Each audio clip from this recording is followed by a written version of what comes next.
बहनों और भाइयों नमस्ते।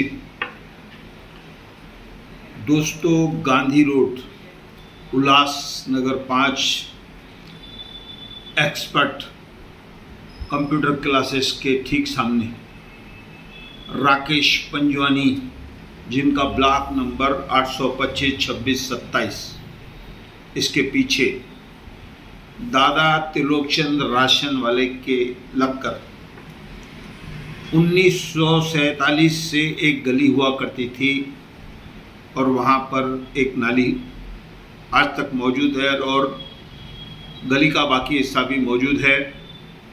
लेकिन आप जब मथुरा पार्क से आगे बढ़ेंगे, जहाँ से हम लोग आते जाते थे, तो आगे चलकर दादा त्रिलोकचंद की दुकान के बाद वह गली बंद हो गई है। 2 सालों से ये निर्माण बंद था। वहाँ के नगर सेविका, उनके पति नवीन दुधानी ने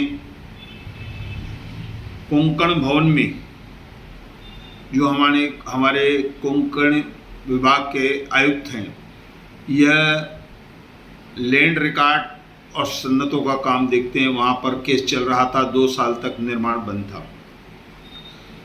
अब जब निर्माण चालू हो गया तो मैंने उनसे पूछा, तो उन्होंने बताया कि आयुक्त बदल गए हैं और स्टे वैकेट हो गया है, और उन्होंने कहा कि हम इस लड़ाई को फिर से लड़ेंगे। दोस्तों, मैं आपको बता दूं कि सबसे बड़े अधिकारी जो महासंचालक डायरेक्टर होते हैं, वह पूना में बैठते हैं, जो सन्नत का काम देखते हैं, और उसके बाद उप संचालक होता है जो ओल्ड कस्टम हाउस में बैठता है।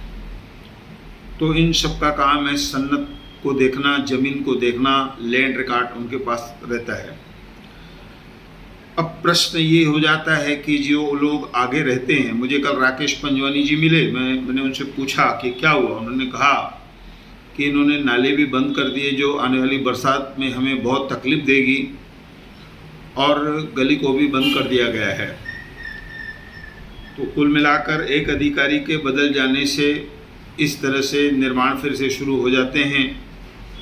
मैं कुछ लोगों से कहूँगा कि ऐसे निर्माण खरीदने से पहले आप 10 बार सोचें, कहीं ऐसा न हो कि आने वाले सालों में, आने वाले दिनों में इन सब बातों पर फिर से लड़ाई चालू हो और निर्माण खरीदने वाले को तकलीफ हो जाए। दोस्तों, शासनिक अधिकारी जो हैं, उस समझ में नहीं आती है कि आखिर ऐसी गलियां, ऐसी नालियां जो है, उनको बंद करने की अनुमति कैसे दे देती है और निर्माण प्लान कैसे पास होता है।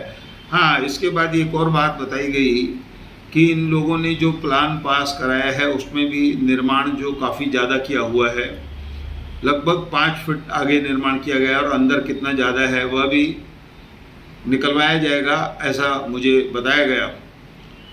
तो कुल मिलाकर यह गली और नाली बंद कर दी गई है। दोस्तों, इसी तरह मैंने कई बार कहा, हम जहाँ पर रहते हैं, द्रौपदी बिल्डिंग, स्वामी शांति प्रकाश योगा केंद्र के पास, वहाँ पर जो बिल्डिंग बन रही है, हालांकि बिल्डिंग बनकर पूरी नहीं हुई है, द्रौपदी बिल्डिंग की जो नाली थी उसे भी बंद कर दिया गया है। उसके पीछे दूसरी बिल्डिंग है, उस नाली को भी बंद कर दिया गया है। इस तरह से किसी की नाली को बंद नहीं किया जा सकता है। जो पानी का प्रवाह है, जो उसको रोका नहीं जा सकता है। तो आने वाले बरसात में शायद यह काम अग्निशमन दल वालों को करना पड़े, क्योंकि कहीं पर भी बाढ़ आती है, पानी भरता है, तो आखिरी में उनको ही देखना पड़ता है। तो इस तरह से द्रौपदी बिल्डिंग में रहने वाले भी आने वाले बरसात में परेशान हो सकते हैं। वहाँ पर पानी भर सकता है और उनका नुकसान हो सकता है। तो दूसरी तरफ मैंने बताया कि यह गली और नाली बंद कर दी गई है। दोस्तों, इस निर्माण को खरीदने से पहले आप सोचें, ऐसी मैं आपको जानकारी देता हूँ। धन्यवाद।